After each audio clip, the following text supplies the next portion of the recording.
તો રાધનપુરમાં વરસેલા વરસાદે તારાજી સર્જી છે। મુશળધાર વરસાદ ખેડૂતો માટે આફત સમાન સાબિત થયો છે। બાદરપુરા ગામમાં ખેતરમાં રહેલ પાક પાણીમાં ગરકાવ થઈ ગયો છે। ખેતરોમાં ઢીંચણસમાં પાણી ભરાતા પાકને નુકસાન થયું છે। તો એરંડા, અડદ, કપાસ સહિતના પાકને નુકસાનની ભીતિ ખેડૂતોને સેવાઈ રહી છે। બાદરપુરાના વતની છે।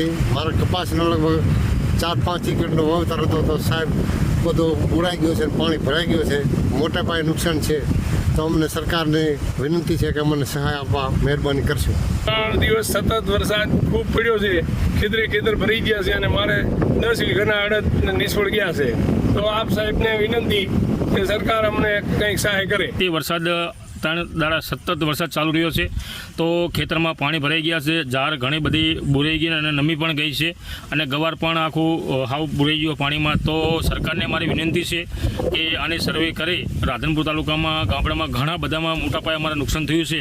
અત્યારે ખેડૂતો બિચારા દુઃખી થઈ ગયા છે કારણ કે પાણી ઢેંચણા હામું અને કેળામું ખેતરમાં પાણી ભરાણું છે। તો સરકારને અમારી ખાસ વિનંતી છે કે આની સર્વે કરી અને ખેડૂતોને સહાય મળે એના માટે અમે વિનંતી કરીએ છીએ।